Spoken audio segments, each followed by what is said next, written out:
Welcome to Tech Talk here on WDBO 107.3 FM and AM 580, Orlando's news and talk. I'm Greg Rhodes here with David Levitt, president and founder of Refresh Computer Superstore, and technician Adam Littlefield. You can contact the Refresh Computer Superstore by calling their free tech support hotline at 407-478-8200. Or if you have a comment during the show, go and use that open mic feature inside the WDBO app. You can also check out the website at refreshcomputers.net or stop in at the Refresh Computer Superstore in Longwood at 820 East State Road 434, just 3.5 miles east of I-4. Store hours are Monday through Saturday, 9 a.m. till 7 p.m. And now for David Levitt and Adam Littlefield. All right. Thanks, Greg, and thanks, everybody, for listening to this Sunday edition of Tech Talk with Refresh Computers. Today, we're going to talk about a lot of exciting things. As usual, we're going to talk about smartphones. I'm going to let Adam talk about that when we in just a few minutes here. Not smartphones, smartwatches, I should say. A watch that might just save your life, right? Right. And then we're going to also talk about why buying local beats the big box stores. And then we'll get into road trip tech. So the gear and apps that make summer driving better. Right up your alley, too, isn't it? That's right. Oh, yeah. Coming up soon, too. And then we'll also talk about allowing your phone to answer text for you while you're driving and how you can set that up. So if you missed any of yesterday's show, which was the semi-quincentennial edition of Tech Talk with Refresh Computers, the only semi-quincentennial edition that there ever will be of Tech Talk with Refresh Computers, because it only happens once, right? Right. Yes. And you can listen to it in its entirety. We talked about a lot of really cool things. And you go to the website at refreshcomputers.net, click on that podcast link in the upper right-hand corner, and you can listen to that show. And then you can also listen to this show. If you missed any of it, you want to recap it, you can go to that website, refreshcomputers.net, click on the podcast link and hear the show in its entirety, or the one we did yesterday celebrating the semi-quincentennial. And so, Adam, before we get into today's topic on smartwatches, I want you to talk about, because you know a lot more about that topic than I do. We talked during the break, right? Yeah. Before we started today's show, about another name for the semi-quincentennial, which is, quincentennial Right. would be 500. Exactly. So semi would be half of that. So just to get a little nerdy technical here, right? So right. Semi, but the word buy would be also half. Exactly. And so why didn't they use that? Or what did they use that? Well, I'll tell you probably why, and it's because people like myself can barely pronounce the other word for it. And that other word was biquinquagenary. What? I'll say it one more time. Biquinquagenary. It's longer form of a biquincentennial or semi-quincentennial, and honestly, for me, I would stick with semi-quincentennial any day. Because that is just, it rolls off the tongue so much easier, I would say. Someone who talks for a living. Exactly. I'm having a hard time trying to figure out how to say that word. So, no thanks. I'll stick with the semi-quincentennial. Yeah. But I wonder why it wasn't called the biquincentennial. So that would be 1,000, though. That would be 1,000? You think two, so two. Two of those would be 1,000. Right, yeah. So semi would be half. Exactly. Think semicircle. Okay. Right. Half a circle. Right. Yeah. Okay. I guess that makes sense. Yeah, right. Thanks for educating me there. So with this episode of the semi-quincentennial plus one episode, that's what I'm going to call it today. We're going to be talking a lot about smart devices, specifically your smartwatches. I'm sure a lot of people out there, you've heard of different smart devices we have out there right now. We have tons of them around our lives, and a lot of them live right on a lot of people's wrists now with smartwatches. Yeah. We have companies like Apple, Google, Samsung. Those are like the big manufacturers right now in this health smartwatch race, I would say, to try to just make the best smartwatches. But, what exactly are they? What exactly can they do for you? Because, you think of a watch, right? And it's how you tell time on your wrist. Well, one of the reasons I wanted to hand this over to you, because I've never worn a watch. Right. I mean, I just find them intrusive. I mean, they're just, maybe being in the technical field around electricity a lot. In my younger, we weren't allowed to wear watches anyway. You had to wear a grounding strap, You had to right? wear, Right. grounding strap, and you just couldn't wear anything. You couldn't even wear rings. Like I still don't have my wedding ring on. So I used to go to work every day when I worked for a technology company back in the day, many years ago. And I used to have to go to work without my rings, without my watches, on nothing. Right. Nothing that could conduct electricity for safety reasons. I was going to say, there are a lot of safety reasons. You can catch your watch or your ring on a lot of things and a lot of different jobs that can cause a lot of bodily harm, I would say. But now, they're starting to say that these watches on your wrist might actually, could save your life possibly one day. So tell me about the technology and what it can do and Yeah. how it can save your life. So a lot of smartwatches today, they are able to detect things like an irregular heartbeat. They can warn you about possible high blood pressure. They screen your sleeping quality so they can see, if you woke up in the middle of the night, maybe you don't just remember it, just a quick little wake up. Or they can even detect sleep apnea, I've seen now. And they can even call 911 automatically if you fall and you don't get up. I know I've actually seen some of them that respond to collisions, like car collisions. So there are a lot of ways that these devices can really help you now, more than just viewing the time or seeing, a text message right on your wrist. That's been the most interesting one to me, is the collision detection. So I've even heard of people like being out on like a biking trail and things like that, and they've fallen off their bike and have gone unconscious. Yeah. And it actually will notify first responders of your location and be able to help people find you for the help that you obviously need if you're unable to respond to the watch, asking if you're okay. Oh, okay. So I would imagine initially it's going to be maybe buzzing your wrist or alerting you. Have you fall and things like that. And if you're not responding, then it reaches out to those first responders on your behalf. Yeah, there is a buzz on it. It'll constantly vibrate, kind of like a smartphone with fall detection will do. And it will basically give you a grace period of saying, hey, are you okay? If you can respond, tap this button or click a button to let the watch know you're okay so it doesn't call EMS accidentally, because I've seen actually, some people drop their phones or their smartwatches. Sometimes that is just enough to set a false positive off with it. Now, last week we talked about the health app on your smartphone. Mm-hmm. So how does this watch, does it integrate with that health app? And can it do a similar thing as the health app on your It does. smartphone? Yeah, with a lot of health integrations now, specifically on Samsung and Apple devices, I think Google as well, they do have a dedicated health app that it will integrate into, so it can show you a graph of your heart rate throughout the day, throughout the month. It can show you your sleep quality as well. Maybe you can see in a week you were really stressed out with work and you can see your sleep quality just wasn't as good that week. That you get that kind of information. And I've actually seen with the Apple Watches, and I don't know if Samsung's up to it just yet, but I know I've experimented with it on Apple, is the higher models of their watches can even perform a simple ECG now. So you just click a button on it, hold your finger to the side of the watch, and it'll read out an ECG for you that saves directly to your phone that you then can export and email directly to a doctor, for example. Now, I will say I have a Samsung Watch 4, so it's a few years older model now at this point, and it does have that ECG feature, where it will monitor your heart rate and conduct that electrocardiogram, trying to find if there's any kind of mismatch. Now, it's not a diagnosis of anything. No, exactly. It's definitely something that you can consult your doctor with, though, and let them know, hey, this is what my current health app is saying.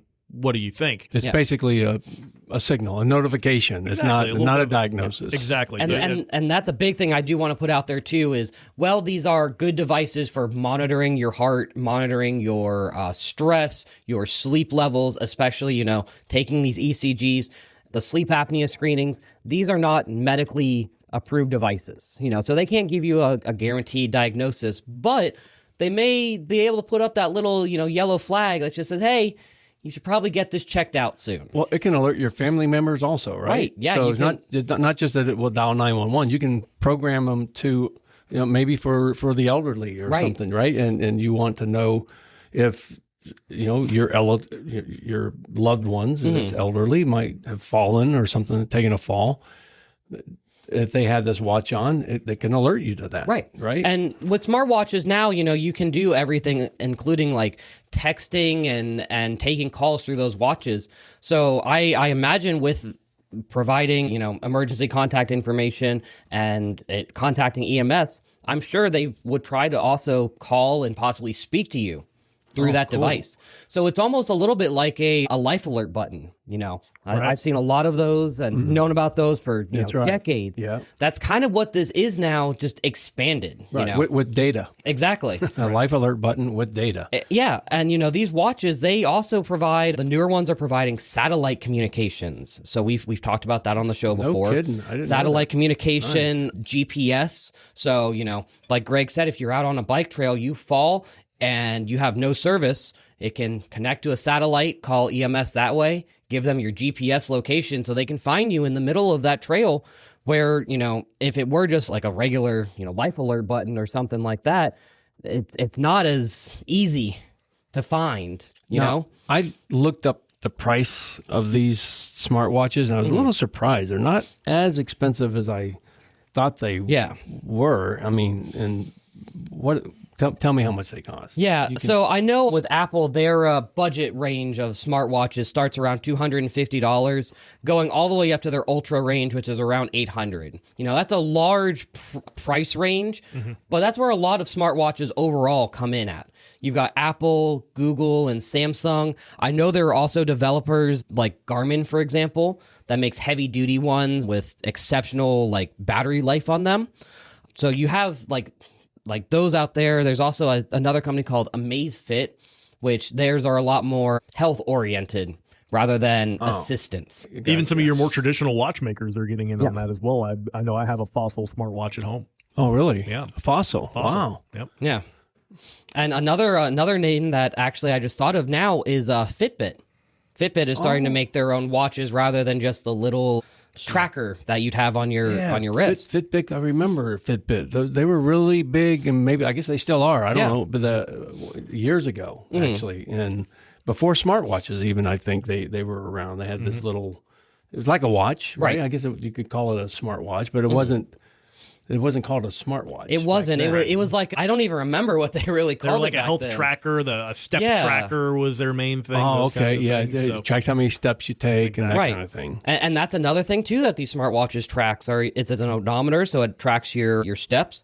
I've even seen on some of them that when you begin exercising, the watch can intelligently tell you've started weightlifting, for example, or you started cardio training. So it will track how long you do that, estimate calories you might have burned. It can use its sensors to see if you've been running on an incline. There's a ton of information it can pull like that it then saves to a health app for you to look at later and say, oh yeah, that was a really good workout. I burned 800 calories on that run. I did want to touch back on the price of these devices. Like I mentioned, I have a Samsung Watch 4. I bought it a couple of years after it came out. Brand new. This is the top level of when it came out for $100. For $100. For $100. Awesome. So something to keep in mind with it's the same thing as everything else. Every year they have to come out with a new one of these. Yeah. That doesn't mean they sold out of the old ones. Right. So you can always keep an eye out for some deals on some of these devices as well. Yeah. And like your computer at home, buying refurbished tech like a smartwatch, for example, is a very viable option. Definitely is a viable option. Yeah. It's something I would suggest personally because a lot of these newer functions that these watches now are starting to provide, like monitoring your oxygen level and your readiness and attentiveness, aren't functions that everybody needs in their daily lives. Myself, I would love to know all that information because I just love knowing everything. But sometimes you just want something that can just track a fall and just keep track of you. One of my favorite lines is technology always has a way of replacing itself. Right. Always finds a way to replace itself. And it's certainly doing that in the smartwatch industry as well. So, folks, thanks for listening to this segment of Tech Talk with Refresh Computers. When we come back after the break, we're going to talk a little bit about why buying local beats those big box stores every single time. Gotta get Dave to match his glasses with a new watch. You've been listening to Tech Talk right here on WDBO 107.3 FM and AM 580.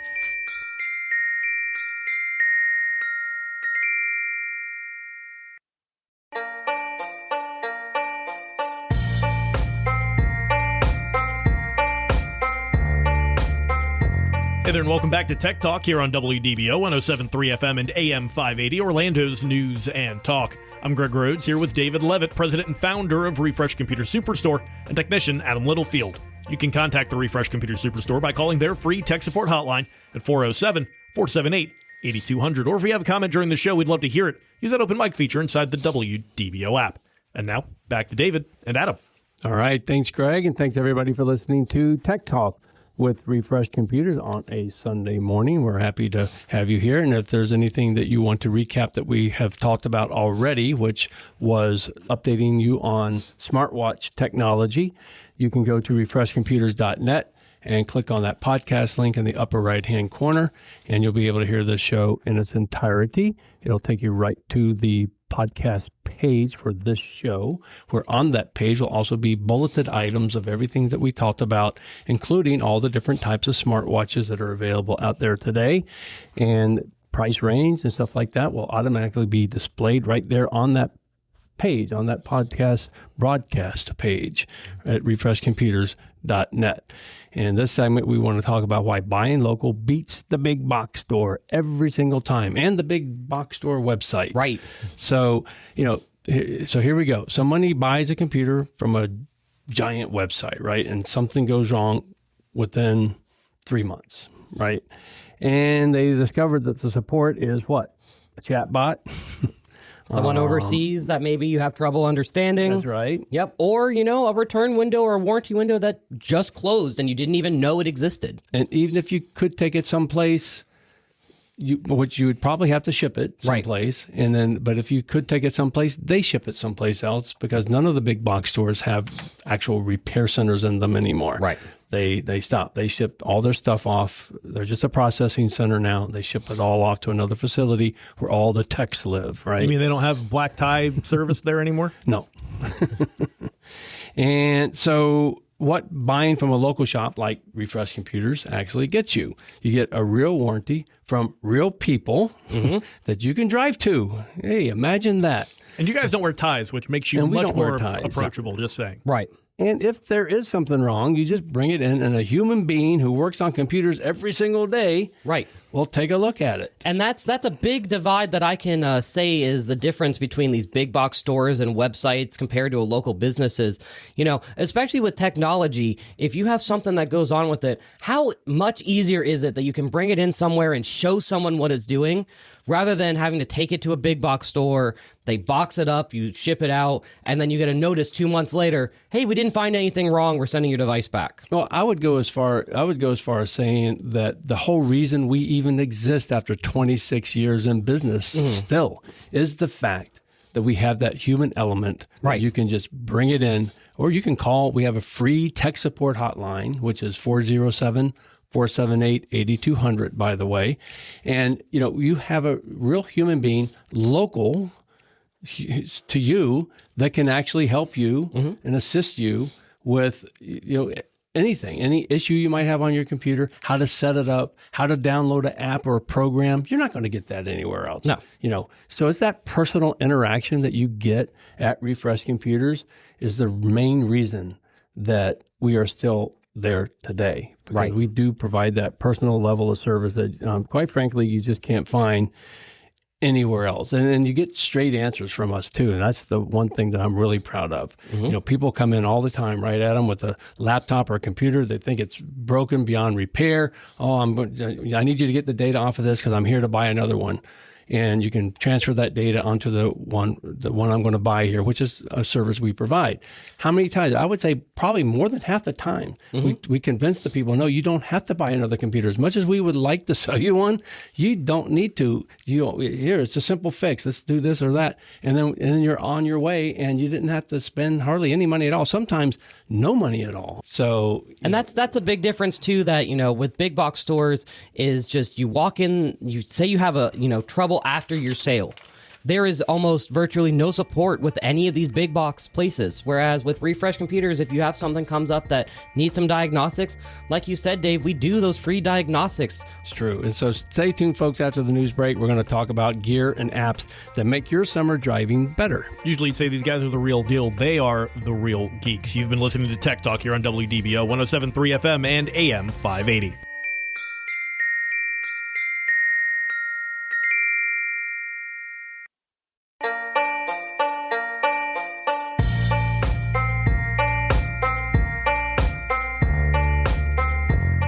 Welcome to Tech Talk here on WDBO 107.3 FM and AM 580, Orlando's news and talk. I'm Greg Rhodes here with David Levitt, president and founder of Refresh Computer Superstore, and technician Adam Littlefield. You can contact the Refresh Computer Superstore by calling their free tech support hotline at 407-478-8200. Or if you have a comment during the show, use that open mic feature inside the WDBO app. You can also check out the website over at refreshcomputers.net or stop in at the Refresh Computer Superstore in Longwood at 820 East State Road 434, just 3.5 miles east of I-4. Store hours are Monday through Saturday, 9 a.m. until 7 p.m. And now for David Levitt and Adam Littlefield. All right. Thanks, Greg, and thanks, everybody, for listening to this edition of Tech Talk with Refresh Computers. We talked a lot about smartwatches in the beginning of the show. We also talked about why it's so smart to buy a refurbished computer at your local computer store like Refresh Computers. And if you miss any of that and you want to recap, you go to refreshcomputers.net, click on that podcast link in the upper right-hand corner, and you'll be able to hear this show in its entirety. And basically all the shows we've done in the last 4 years or so are now in podcast form on that website, so you can check out anything. And you can also go to the bottom of any page at refreshcomputers.net, put in your email address. We don't ask you for a whole bunch of information. We don't need to know your name unless it's in your email address. We don't need to know your phone number. We're not asking for your address, just your email. That's all you got to do is just put in your email, click submit, and that will sign you up to receive an email notification of when the next podcast has been published. So it's basically the radio show at WDBO turned into a podcast, and then it's published, and then it's on our website when it's published, and you'll get that email notification that it's there, that you can listen to it and also read all the bullet points that we covered in the show for the particular day that you want to listen to. And so in this segment, we are going to talk about, well, it's summer driving time, right? Right. A lot of vacations happening right now. 72.2 million Americans on the road. So over the holiday weekend. Yep. To celebrate that semi-quincentennial celebration of the United States. Yes. Good job, Adam. I got it, Thank you. What's the other name for it? Oh, I don't even remember anymore. I was going to get you, it's buy something, right? Yep. Anyhow, so out of the 72.2 million traveling, 61 million of them are actually doing driving, right? Right. So, and we all know right here at home that I-4 stretch between Tampa and Daytona Beach, we're going right through Orlando. Orlando projected to be the number one destination for a lot of those people. It is. And that traffic swells by 80% this weekend. 80% more traffic. So that's crazy. So, I mean, even without all that extra traffic, it's crazy. It is crazy, yes. So, the summer road trip season definitely is in full swing. So, and I have a big one coming up myself, and I'm going to talk about that just a little bit here, a little later on. And a big road trip coming. And I'm going to be using a lot of this technology that we're talking about right now that makes these long trips safer, smoother, and hopefully a lot less stressful. So one of my favorite apps is not a map app. It's actually an app called iExit. If you're traveling the interstate, look for iExit, just the letter I, E-X-I-T. It is an awesome app because what it will do is it will show you all of the upcoming exits, and you can tell it, well, just show me which ones have fuel. And it'll show you all the exits that you're coming up to automatically because it's tracking you. And it'll tell you the price of the fuel, today's price of the fuel at all those exits. You can also just click on restaurants, and it'll show you all the restaurants right off the exits. And then while you're doing that, it'll also you can click on give me directions to this specific one, and it'll give you directions to that specific one, even though it's right there off the interstate. And it only works on the interstates, just so you know, only on the interstates and the turnpike. It does work on the Florida Turnpike too. And so iExit, just a great app. And no, they're not paying me a penny. It's just an app. Just one that you love when I'm traveling. And you can actually even program it to tell it what type of gas. So like my RV takes diesel. And so when I'm driving in my RV, I switch it. I tell the app I use diesel. So it shows me gas stations with diesel prices, right? And if you're using regular gasoline, they'll show you prices with, you just select gasoline, they'll show you gas stations with gasoline prices. So it's a pretty cool app to supplement your Google Maps or your Apple Maps, if you like those, which are the ones we're going to talk about now. And of course, Waze. Yeah. Your Waze, description on iExit before we leave that app, your description on it sold me on it. I literally downloaded it while you were having a conversation about it. That's an amazing tool. I'm always looking for restaurants when I'm on these so interstates. cool. I want to know where I want to eat. Such a great app. It's great. And if you're, I'll give you another one then before we go into some of these map apps. Maybe not for you, Greg, unless you own an RV. No. So if you own an RV, or if you like to, maybe sometimes go off the beaten path, there is an app called iOverlander. So the letter I, Overlander, a great app. And what this app will do for RV driver, if you drive an RV, it will tell you in a similar fashion as iExit, except it's all the places that you can find water, propane, dump your tanks, or camp out, and even places that are off the beaten path, parks, places where you can get a free night's sleep. And a lot of people use iOverlander for that. I use iOverlander all the time because I'm always looking for the place so I don't have to pay, because I have the type of RV that's self-containing for many, many, many days. I don't need an RV park, and quite frankly, I don't like RV parks. And so we're spending the night a lot at Cracker Barrel, for example. Yep. Cracker Barrel is one of those places where they allow RVs to park overnight. Right. At just about every Cracker Barrel in the country. And they're just happen to be off the interstate all over the place. So that's an iOverlander will pick those out. And what's really cool about iOverlander also is it's a social app. So in other words, as I stay in one of these places, I open up the app and I say, yes, I spent the night here last night. It was great. There was no issue. Security was great, well lit. There was Wi-Fi, That's blah, awesome. blah, blah. You're able to give a review of that area. You give the review of that and an space. updated review as well. And when we were traveling out west a few years ago, we were in Wyoming, and I think it was Cheyenne, Wyoming. And we ended up parking in a city park, like downtown.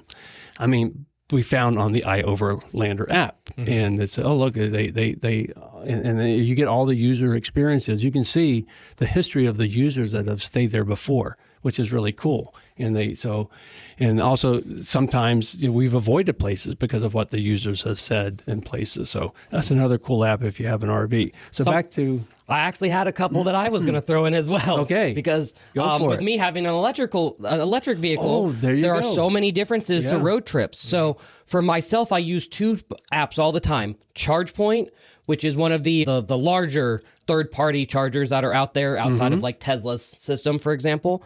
But the main one I really like is an app called PlugShare.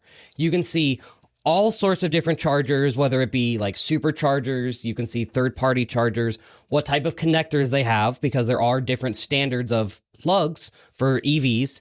And it'll also tell you what the cost is per kilowatt hour, how many people estimate are there right now, what you may have to be waiting until you can plug in. PlugShare. PlugShare. So, wow. So, folks, if you don't try to write this down as you're driving. a lot of information here. But remember, you can always go to the website, refreshcomputers.net, click on the podcast link, and you'll see all these places, all these apps that we're talking about. They'll be spelled out right there through the magic of AI. I don't even have to tell it to do that. It'll just automatically be there because I talked about it, or Adam talked about it, or Greg talked about it. It'll show right there so you can catch it. Go refreshcomputers.net, click on the podcast link. That's all you need to know to be able to backtrack and get all this information right there in front of your computer screen or your smartphone. Yeah. So, and the other thing about iExit, the app I talked about earlier, it does a similar thing with EV. So you can actually tell it, in what type of fuel, you can say charging station. Exactly. Yeah, I know Google Maps and Apple Maps, they've integrated that now as well. And their integrations on it are good too, because it'll actually kind of give you an estimate on range. So if you put in a location, tell it what vehicle you're driving, it'll give you an estimate of what your battery might be getting there. And, and because I guess these charging stations are becoming more and more prevalent, as I travel the interstates, which I've been doing a lot, I'm seeing more and more and more Teslas and other electric vehicles on the interstates where you didn't see them so much unless you're in a urban or, a downtown. I'm talking about in the middle of nowhere interstates, or I'm seeing Teslas now, which is kind of is unusual. It's different, yeah. It's different because guess what? They have charging stations just about everywhere now. And they are everywhere. Looking at like the PlugShare app, there are at least, I think I saw 8 charging stations close to where we are at the studio right now. And you can get a quick charge. Yep. Right in 15 minutes, 20 minutes. When I did a road trip just last week, I was stopping for 5 to 10 minutes at most to charge. In between charging locations. Maybe 2 or 3 times as long as it would take to get fuel. Yeah. Right. And I think here in Florida, per EV, we have the highest concentration of electric charging locations. So it's definitely taken off here in Florida for sure. Yeah. I'm not ready for that yet myself, but I could do it. I could. I mean, it's not something I'm against. I'll just put it that way. I think it would be a nice addition. I just don't need it. I think my next vehicle will be. I think I'm still a few years away from another vehicle, but my next vehicle is going to be an EV, I believe. Mine could be. No, not my RV. Although they are making EV RVs. They are, and I've actually seen there are a bunch of chargers that have spots to plug in RVs now. So pretty cool. So let's talk about some of the maps. So I for years I would always just use Waze, right? WAZE. This was before Google bought them, right? Because it was a company before Google. It was the first social map app. It was the first one, I believe, that actually allowed you to report things like potholes, debris on the road, police.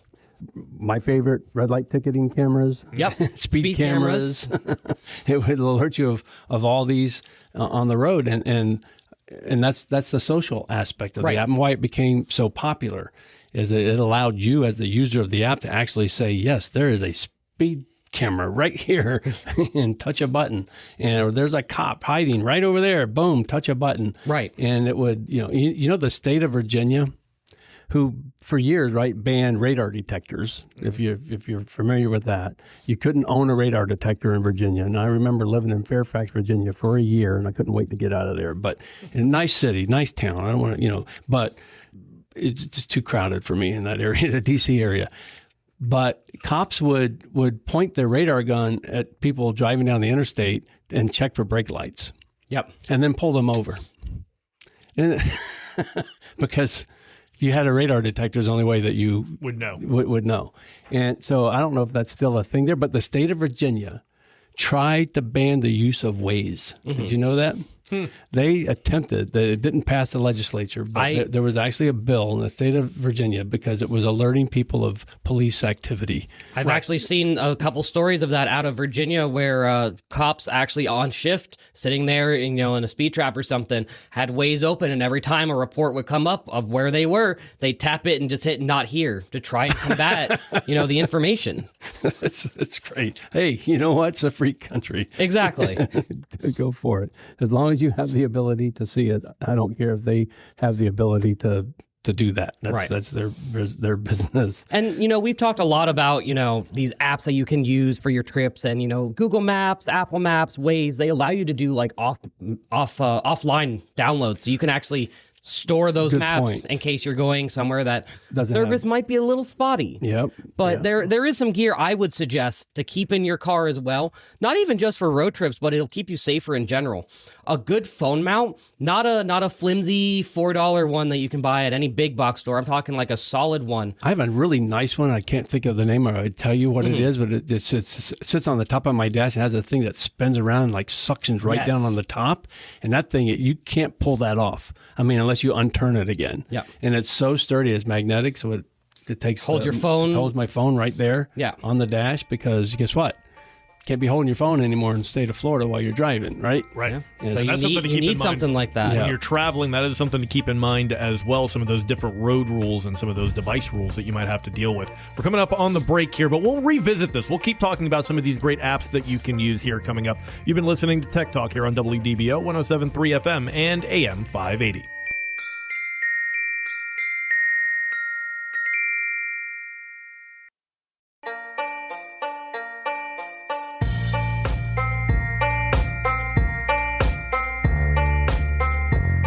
Hey there, and welcome back to Tech Talk here on WDBO 107.3 FM and AM 580, Orlando's News and Talk. I'm Greg Rhodes here with David Levitt, president and founder of Refresh Computer Superstore, and technician Adam Littlefield. You can contact the Refresh Computer Superstore by calling their free tech support hotline at 407-478-8200. You can also check out their website at refreshcomputers.net. And now, back to David and Adam. All right. Thanks, Greg. And thanks, everybody, for listening to Tech Talk with Refresh Computers. So happy to have you listening to us here on this Sunday. And if you missed any part of today's show, it's been a good show. We talked about smartwatches. We talked about all kinds of nice smart driving apps that's out there right now. And if you didn't have a chance to write any of that down, don't worry. Just go to refreshcomputers.net, click on the podcast link. It'll take you to this show. And then when you click on today's show, you will see everything bulletized right there, as well as a place where you can click to listen to the whole show if you want to. But it'll list all those apps that we were talking about. If you missed any of it, you didn't get to write any of it down, it'll be right there for you to take note of. And at your leisure, right in front of your computer or on your smartphone, not while you're driving. And what I would suggest too, really quick, actually, is our website and tons of other podcast sharing apps that we host our podcast on. You can download. So maybe you want to download a couple of them, listen to them while you're on the road. That way you're not getting the cut in and out of service. Well, we're on all the popular podcast mediums. So Apple, right? We're on that. We're on Spotify. And so if you are subscribed to any of those, just look for Tech Talk with Refresh Computers. Do that search, and you'll find us right there. And you can listen to us right there on your favorite podcast medium. So, we were talking in the last segment about a lot of driving apps, and we were talking about iExit, which is a great app, Google Maps and Apple Maps. We didn't get to talk a whole lot about, but I think a lot of people are pretty familiar with those. We talked about Waze, and then we were talking about some gear that might also help keep you driving safely while you're using some of these apps. Make sure you have a proper phone mount. You're not supposed to be holding your phones in your hands anymore while you're driving. My dash cam is That's one cool I suggest everybody to have, even not on a road trip anymore. Get one that has a forward camera and a rear camera. They're not that hard to hook up and really not that expensive to pay somebody to hook up. You probably could do it for $100, $150 plus the cost of the dash cam. It comes in real handy if there's an accident or something else that goes on that you need to prove. Well, you got the proof right there in your dash cam. So not a bad purchase. Maybe have a extra battery pack maybe a real car charger for your phone, right? So your battery will stay active for you. I have a battery pack for my phone. My case is my battery pack. So, of course, it makes my phone a little heavier than normal, but I can go all day long with my battery pack and actually probably into the next day, too. Another tool that's really cool to have, the electronic tire pressure monitor. Right. So if you don't have a built-in tire pressure monitoring system, you can get these cheap little sensors. They even make valve cap sensors, right, that warn your phone about a slow leak before it becomes a blowout on the shoulder. You might want to check into those things. So another thing I wanted to get into is, letting your phone answer texts while you drive. Right. Texting and driving, it's one of the most dangerous things I think any of us as drivers face on the road, even if we're not the ones doing the texting and driving, because all it takes is one person on the road doing it that can cause a huge pileup. And the worst commercial I've ever heard, and I've heard it right here on WDBO, and it's not a knock on WDBO, it's a knock on the NHTSA, which is the National Highway Transportation Safety Administration. They have a commercial that starts off with a ding like you would get from your phone. Right. And then they're followed by an announcer saying, "Did you just look down at your phone?" I mean, and the theme of it is it's not safe to be texting while you're driving.